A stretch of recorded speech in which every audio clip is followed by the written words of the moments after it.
एक बार सुखदेव जी लाख प्रयास किया, लौट कर नहीं आए, जंगल में बैठ गए समाधि में।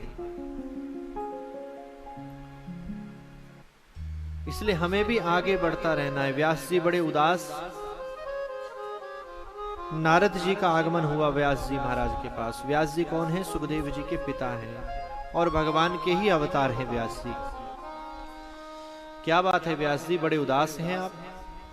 क्या आपको अपने पुत्र की याद आ रही है? बोले नहीं, मुझे तो पता है वो जन्म जन्मांतर से वैराग्य का सागर है और वो लौट कर नहीं आएगा। कैसा जीवन है सुखदेव जी का कि जब सुखदेव जी वन में जा रहे थे तो रास्ते में सरोवर में कुछ स्त्रियां स्नान कर रही थी और सुखदेव जी ने एक भी वस्त्र नहीं पहना, क्योंकि जन्म लेते ही भागने लग गए। सुखदेव जी को उन स्त्रियों ने देखा, सुंदरियों ने देखा, फिर भी स्नान ही करती रही। और जब वो निकल गए तो उनके पिताश्री व्यास जी महाराज जी, प्रसाद चालू करा दीजिए, भंडारा कथा में तो समय है अभी। आगे व्यास जी आए जो कि उन सुंदरियों से बहुत ज्यादा उम्र में थे, उनके परबाबा के बराबर थे।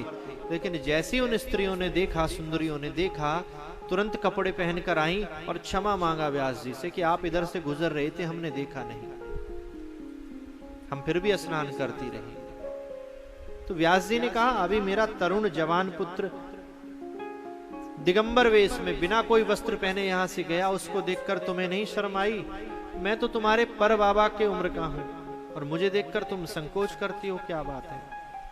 बोले व्यास जी, आप बेशक हमारे पर बाबा की उम्र के हो, लेकिन आपके अंदर देहाभिमान है कि हम स्त्री हैं, आप पुरुष हो, ये बात आपको पता है। आपके पुत्र को इतना भी नहीं पता कि क्या स्त्री क्या पुरुष। जिसके अंदर देहाभिमान ही ना हो उससे कैसा पर्दा करना। आप देखें कि आजकल कितनी कम उम्र में बच्चे बड़े होने लगे। नोट किया होगा आपने, बच्चा जन्म लेता है तो आंख खोल देता है तुरंत, पहले कई कई दिन तक नहीं खोलता था। 5 वर्ष के बालक को ऐसी ऐसी चीजें खाने की पता होती हैं, ऐसी ऐसी चीजें मोबाइल की पता होती हैं जो हमको आपको नहीं पता होंगी। 13-14 वर्ष के बच्चे को हम रोज देख रहे हैं कि प्रेम हो जाता है, प्यार हो जाता है। उसे यह भी समझ नहीं है इसका मतलब क्या है। 12-14 वर्ष का बच्चा जो सुसाइड कर लेता है, कैसे कर लेता है? क्योंकि यही सब चीज वो नजरों से देखता है और जैसा हम देखते हैं वैसा ही हम सीख जाते हैं बिना सिखाए।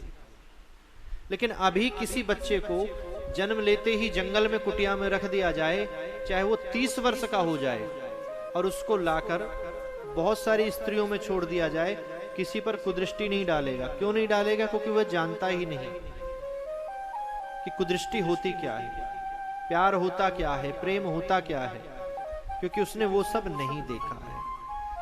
इसलिए सुखदेव जी को देहाभिमान क्यों नहीं है? क्योंकि सुखदेव जी ने ये माया का झमेला कुछ देखा ही नहीं। जन्म लेते ही सीधा वन में चले गए। अब तुम स्नान कर रही हो, क्या कर रही हो, हमें पता ही नहीं कुछ कि काम होता क्या है। काम और क्रोध दोनों को सुखदेव स्वामी ने जीत रखा है।